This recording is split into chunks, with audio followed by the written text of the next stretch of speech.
You take on your neighbors sequentially, you set them up to fail, you destabilize the rising, ingest the failing, and you set up buffer zones in between. And you wait the opportune moment to pounce and absorb. And if that is Vladimir Putin's game. But if you play this game, you're surrounding yourself by failing states because you're either busy destabilizing them or ingesting them. So the curious might look closely at this handshake. What do you see? The Western media calls it a friendship without limits. Analysts warn of a new axis of evil threatening the world order. And perhaps, deep down, when you see these two nuclear giants standing shoulder to shoulder, you feel a vague, unsettling anxiety. Is this the beginning of World War III? Is America being surrounded? I understand that fear. We grew up during the Cold War, we know the cost of confrontation. But what if I told you that everything you are seeing is merely the greatest optical illusion of the 21st century? Here is the cold, hard truth: Russia and China are not friends. They are natural enemies. Those handshakes for the cameras are nothing but a thin coat of paint covering centuries of betrayal, land theft, and calculated schemes to destroy one another. Russia has sabotaged China's rise more brutally than any Western nation ever could. And today, we are going to pull back the curtain on that secret. Welcome to the reality of geopolitics. Before we panic about the future, let's look at the only database we have: history. It is the only database that does not lie. To understand why Putin and Xi secretly despise each other, you must understand an immutable law of geopolitics that I call the rule of the Continental Empire. Russia and China are not maritime powers like the United States or Britain. They are monsters of the land.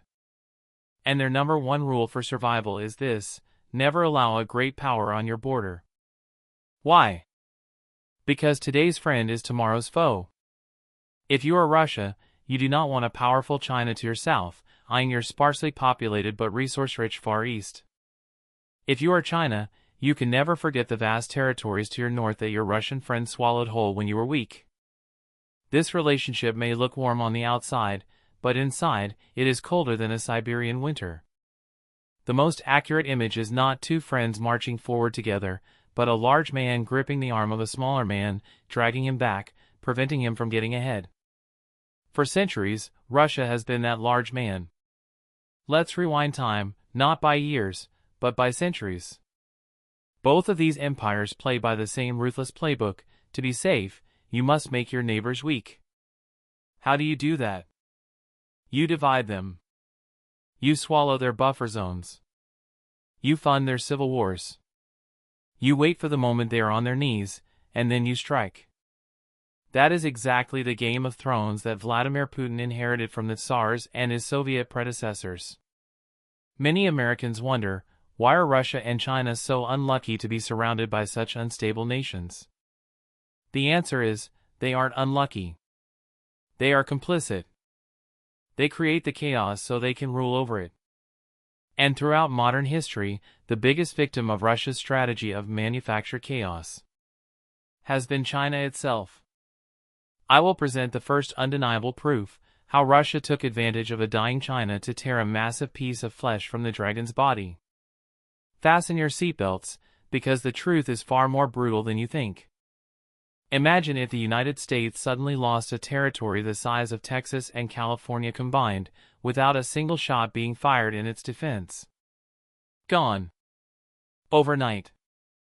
And the country that took it called the theft an act of diplomatic friendship.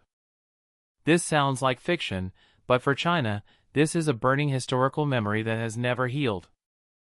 This is the story of the first great betrayal. In the mid-19th century, the Qing dynasty was bleeding. It was facing the ultimate nightmare of a continental power, a multi-front war. From the sea, the British and French were battering down the gates in the Opium Wars, demanding trade access. From within, the Taiping Rebellion, a civil war so horrific it claimed more lives than World War I, was tearing the country's social fabric apart. China was paralyzed, its capital vulnerable, its rulers desperate. Enter the Russian Empire. But the Russians did not come with warships blazing like the West. They came as mediators. They approached the panicked Chinese court with a smile and a seductive offer: "We can handle the British and French for you. We can secure your northern borders so you can focus on your internal survival."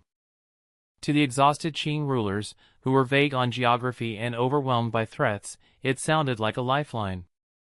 But the cost of this lifeline was exorbitant. It was a geopolitical robbery in broad daylight. Through the Treaty of Agen in 1858 and the Treaty of Peking in 1860, Russia forced China to sign away massive swaths of territory in outer Manchuria. This was not a barren wasteland. This was the ancestral homeland of the Qing emperors, rich in resources. More importantly, it contained a long, strategic stretch of coastline along the Pacific Ocean. With the stroke of a pen, China was effectively landlocked in the northeast. Russia seized the strategic harbor known today as Vladivostok. Do you know what Vladivostok means in Russian? It translates literally to ruler of the East.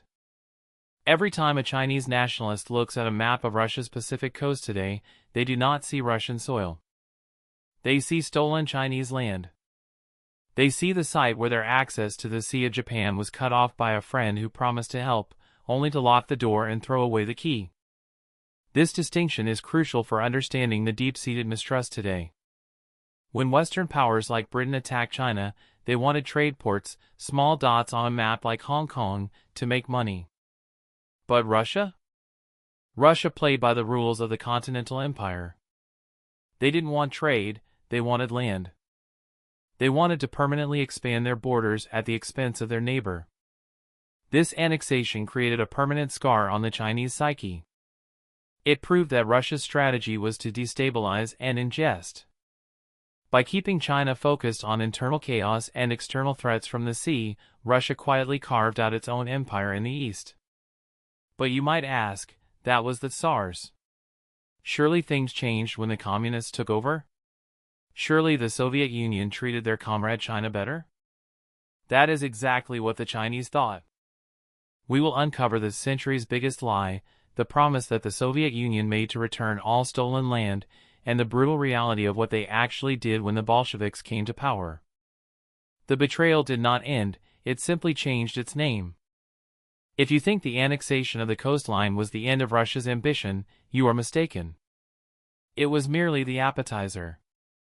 The main course was served at the turn of the 20th century, and it began with a masterclass in geopolitical gaslighting. By the late 1890s, the Qing dynasty was on its knees.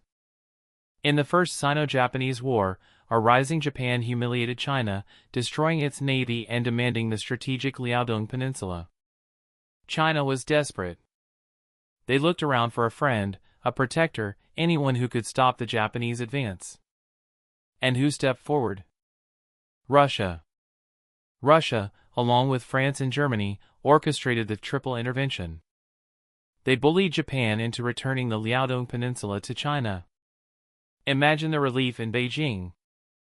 The Chinese court believed they had found a powerful ally in the north who would defend their sovereignty. They thought they were saved. But in geopolitics, there is no such thing as a free lunch.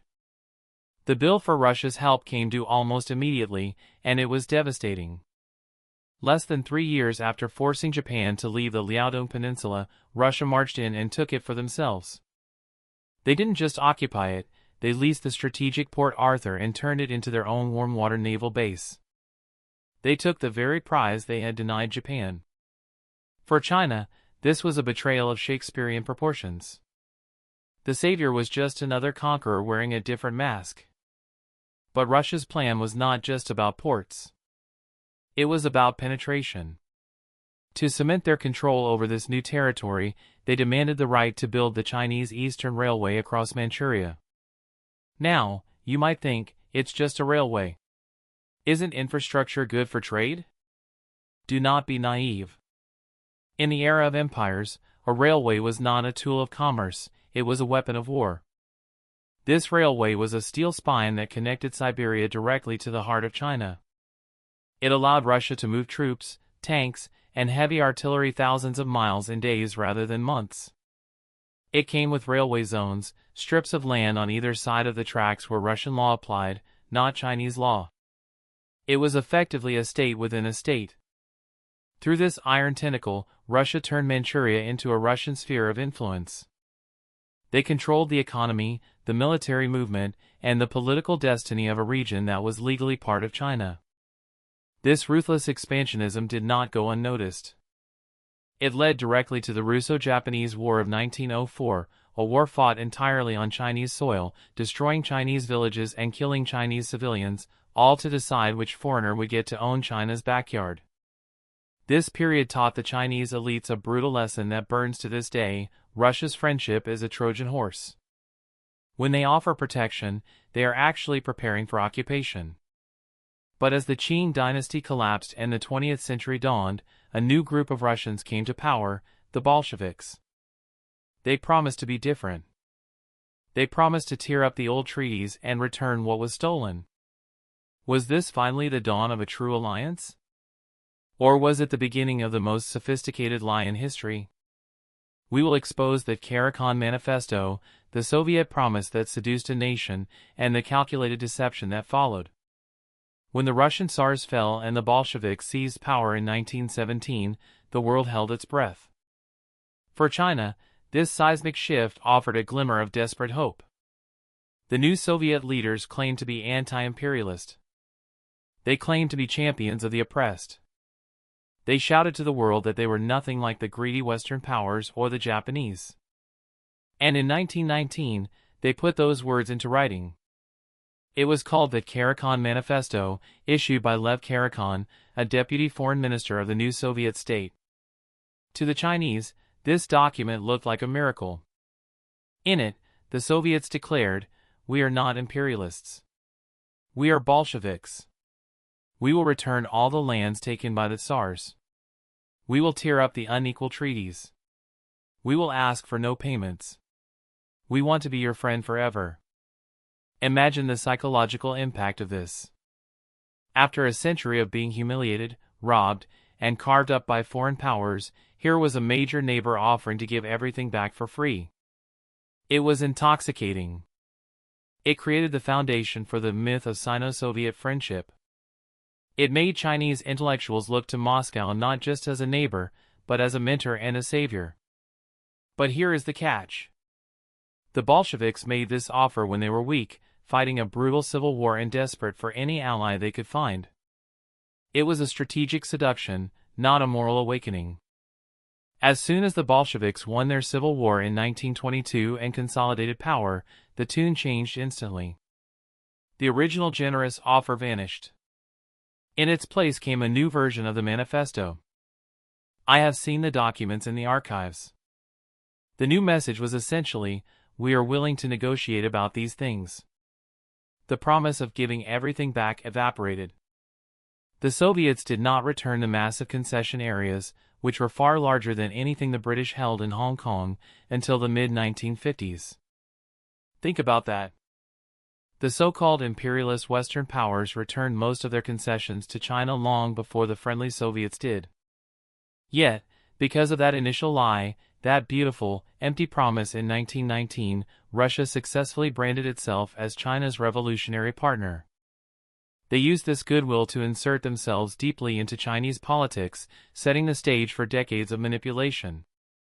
The Chinese learned a hard lesson: the only difference between a czar and a commissar was the flag they waved. The hunger for Chinese land remained exactly the same. And this leads us to the most devastating chapter of all. Once Russia had secured its image as a friend, Stalin began to manipulate China's internal politics with cold-blooded precision. He didn't just want land, he wanted to control who ruled China. We will expose how Stalin played both sides of the Chinese Civil War, betraying his ideological comrades to ensure that China remained weak, divided, and bleeding for decades. This is the story of the double cross. In the 1920s, China was fractured, ruled by warlords who tore the country apart. Into this chaos stepped the Soviet Union, not just as a neighbor, but as a puppet master holding the strings of China's destiny.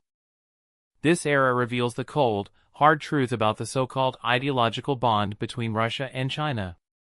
If you believe that shared communism implies shared loyalty, what happened next will shatter that illusion. At this time, there were two rising forces in China: the nationalists led by Chiang Kai-shek, and the young, small Chinese Communist Party.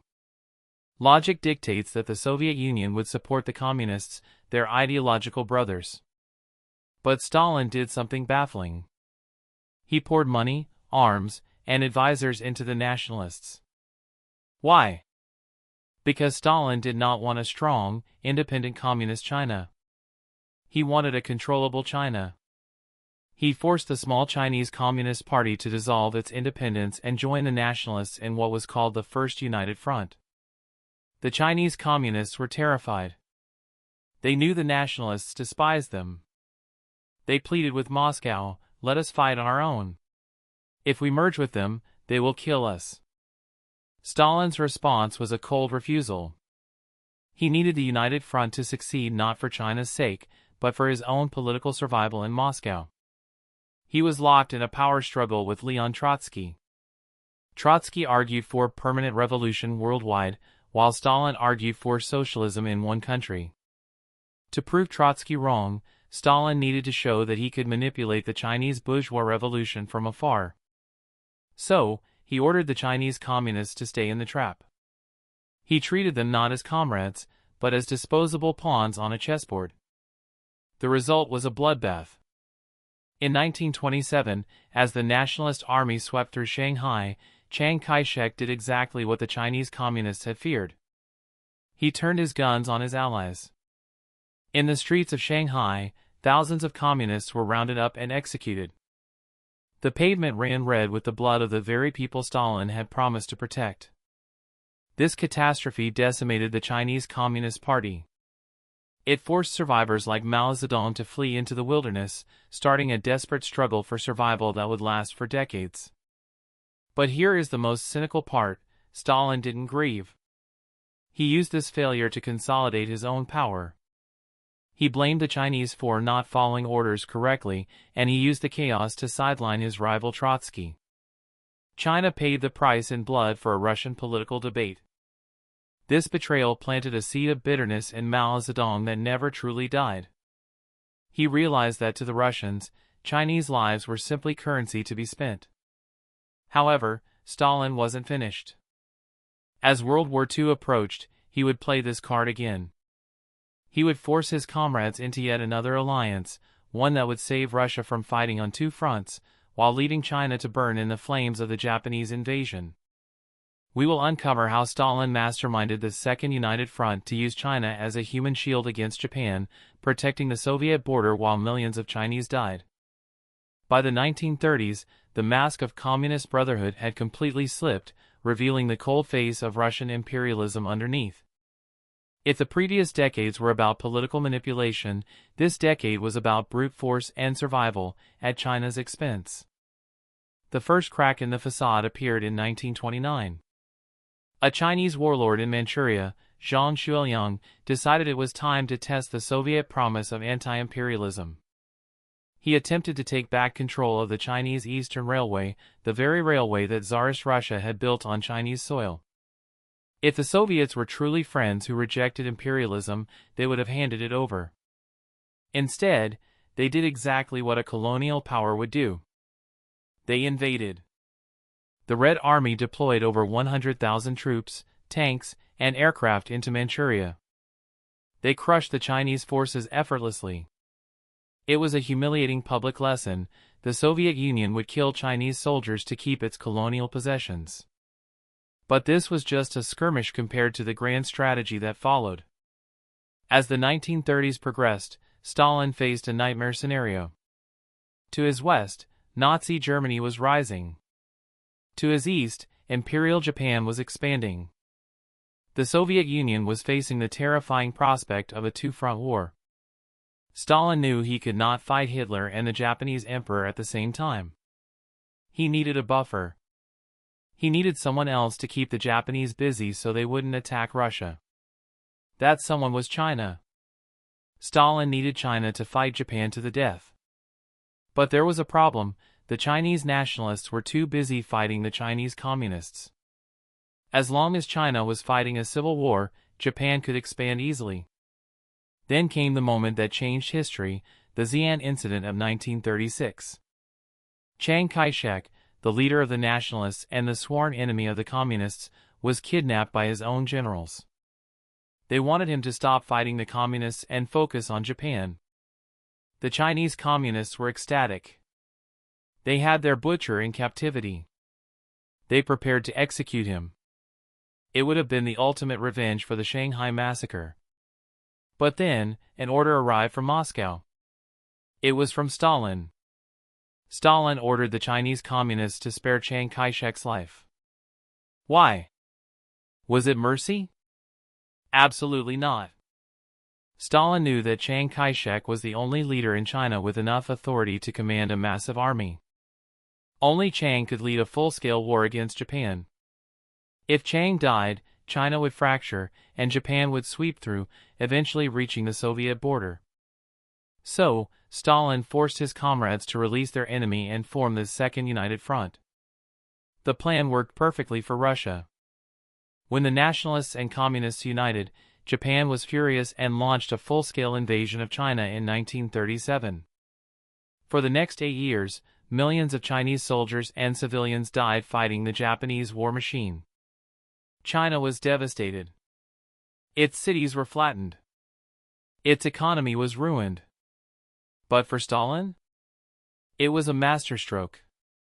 The Japanese army was so bogged down in the quagmire of China that they never attacked the Soviet Union. By orchestrating this forced alliance, Stalin successfully turned an entire nation into a human shield, absorbing the blow meant for Russia and buying the Soviet Union the security it desperately needed. World War II ended in 1945, but for China, the humiliation was far from over. In fact, the final weeks of the war brought one of the most cynical betrayals in military history. While China had been fighting and bleeding against the Japanese for 14 long years, the Soviet Union had maintained a neutrality pact with Japan. Stalin waited until the very last moment, literally the final days of the war, to make his move. In August 1945, just as Japan was collapsing from American atomic bombs, the Soviet army launched Operation August Storm.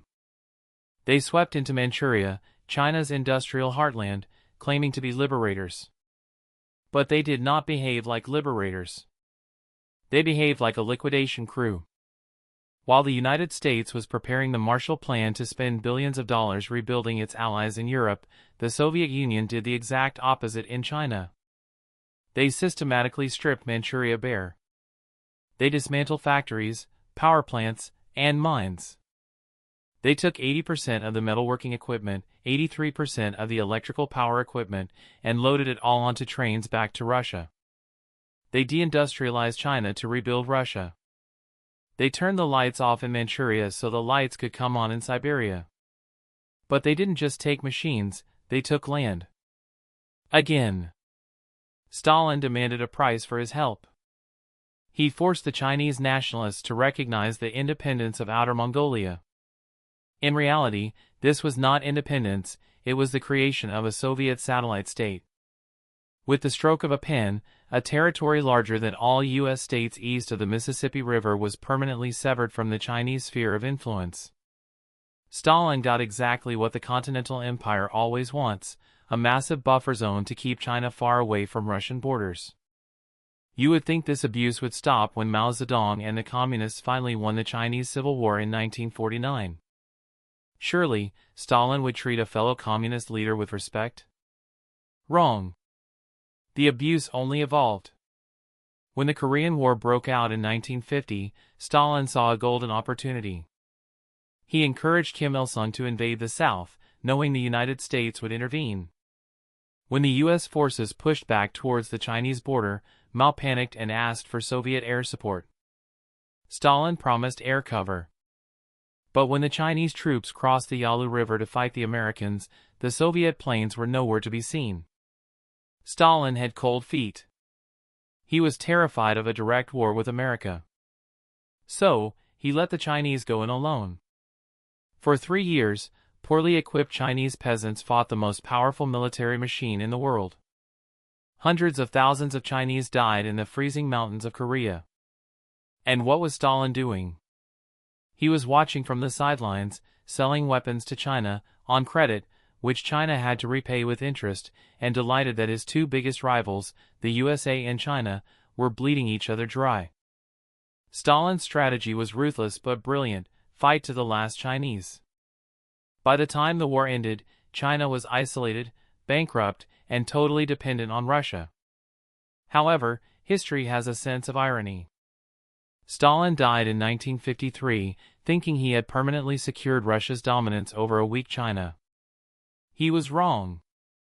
The bitterness from these betrayals, the stolen land, the looted factories, the dead soldiers in Korea, festered in the hearts of the Chinese leadership.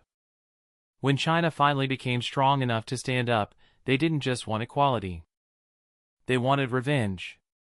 And this brings us to the shocking reality of today. The tables have turned. The little brother is now the giant, and the abusive big brother is now the desperate one. In the final part, we will fast forward to the present day to decode the handshake between Putin and Xi Jinping. We will answer the question that keeps Washington awake at night: is this alliance real? And the answer lies in the terrifying reversal of roles that Russia never saw coming. We have traveled through 2 centuries of betrayal, theft, and manipulation.